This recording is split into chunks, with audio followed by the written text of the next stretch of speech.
All right, so I'm gonna be taking this review one thing at a time, okay? I didn't post any content out last week, so again, thank you for subscribing, hitting 2,000 plus.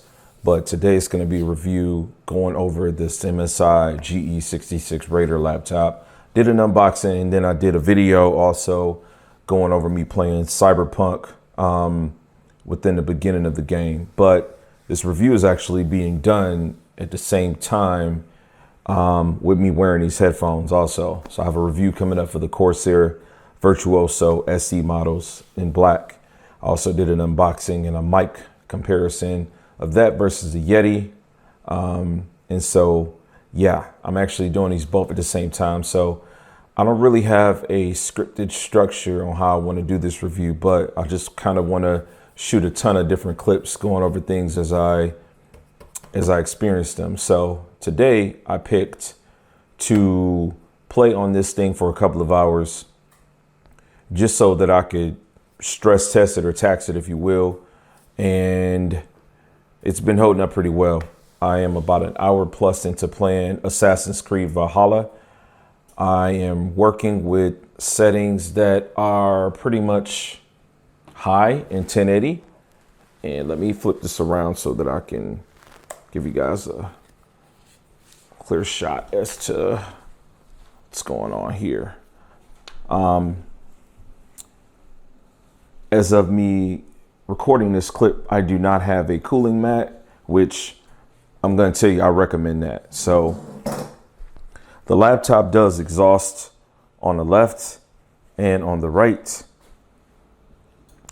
I mean, there's a ton of heat coming from those areas.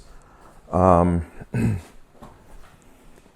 rear, you don't feel anything, but lifting this up, you don't feel it until you get down into the back, kind of in this vicinity. So I would encourage a heating pad. This is really hot, which is to be expected with an RTX card. All RTX cards exhaust a tremendous amount of heat. I don't have specifics on thermals, but I would encourage a thermal, some kind of a cooling pad if you're going to be playing this on a surface or any surface. And just to the touch, it's really hot.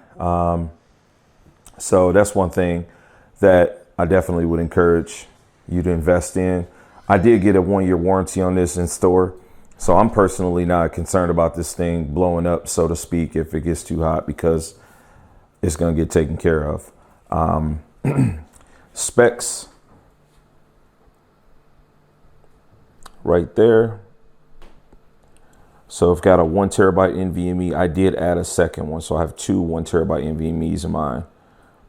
You cannot add a SATA hard drive in this.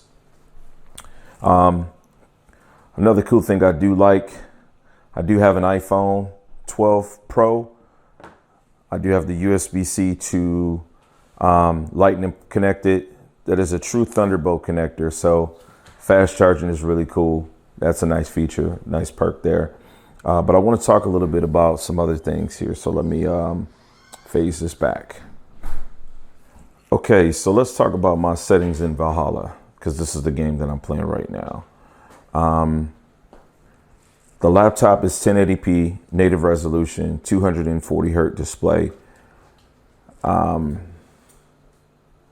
haven't been able to access any settings that can confirm if this is a G-Sync display. I've owned laptops before that have confirmed that with either a marking of some kind or through the actual settings.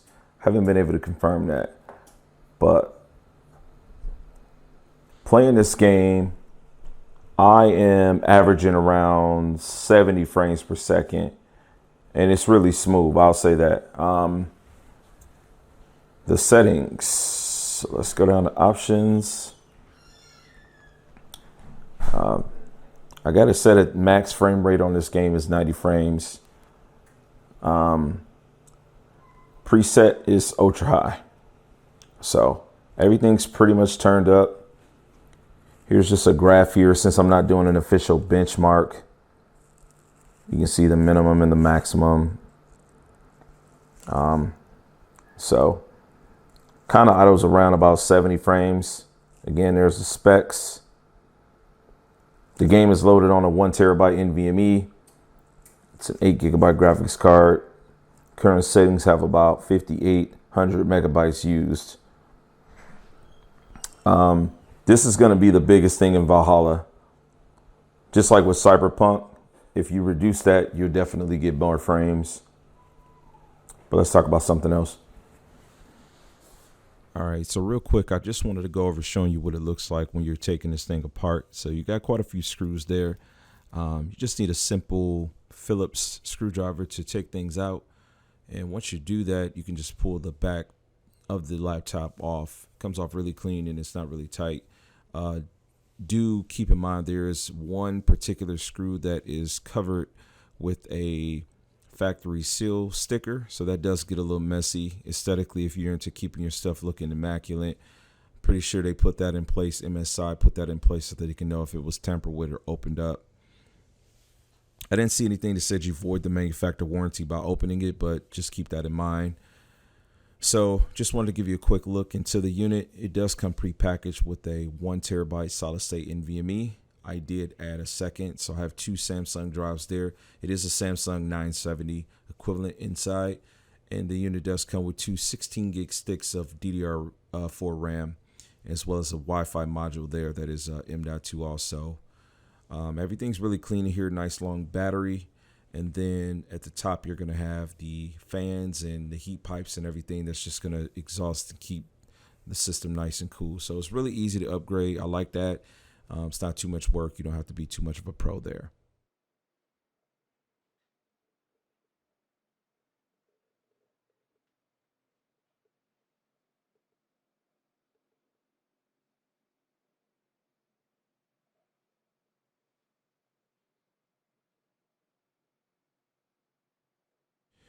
All right, so I want to make it blindingly clear that I do recommend this laptop. This laptop is expensive. It retails at about $2,200. And if you do what I did and you want to add another hard drive, you're going to be spending anywhere from $100 to $200, just depending on the type of drive that you get in the capacity. As I did say earlier in the segment in the video, you cannot add a SATA mechanical or solid state drive, so it's got to be M.2 NVMe. It's small, it's compact, it's, in my opinion, quality as far as how it's built. The battery life, it is what it is. If you're just doing like, general office work and things like that, then it's all good. But with this particular laptop, you got to be prepared to connect it to its power supply. It's pretty much a laptop desktop. And the way that I currently use it right now is as a desktop. It sits on my desk. It acts as a second computer in which it's connected to a Elgato capture card. And it's what I use when I want to game on my PC and capture some content, or game on my PC and stream on that PC. It's doing all the legwork. So at this point, I have tested the laptop in doing video editing. It handles it no problem. I can edit videos, no problem, no issue at all with the NVENC chip that's on the 2070 Super. Videos that's in 4K, vlogs that I might shoot, Beyond the Gamer interviews, things like that. I got this laptop because it's going to be a helpful tool for me going forward in my content creating that I can bring to you guys on the channel. So I wanted to put this together just to kind of let people know, people that have seen the unboxing video, people that seen the Cyberpunk video. I did link those in the description of this video so you can check those out. But I wanted to give you something definitive, essentially some closure, just to kind of close off this chapter of this particular product that had been talked about. I said that I was going to do a review once I used it, and I love it. I play Valhalla. I play Cyberpunk. I can play all my fighting games. It's mobile. I can edit videos, edit photos if I was into that. It's great. There's nothing really I can say bad about it. I think the affordability is going to be the biggest piece for people. There are some other options if you can find them on sale that'll be just as good for what you might be wanting to do. But me, I wanted something that was going to be over the top. As I did say before, I got a 1-year manufacturer warranty on it. Not a manufacturer warranty, but I got a Geek Squad protection plan on it. So if I do have any issues, I'll definitely be taking it in to get it repaired. And hopefully nothing fatal happens. But if it does, there's a pretty good warranty there. So it will be junked out, and I'll be looking to get whatever the newer model is. So that's all I got. Let me know what you guys think. If you got any questions, you want help selecting a laptop, If there's any models you might have been looking at, you can let me know in the comments of this video and I'll do my best to answer. Max love.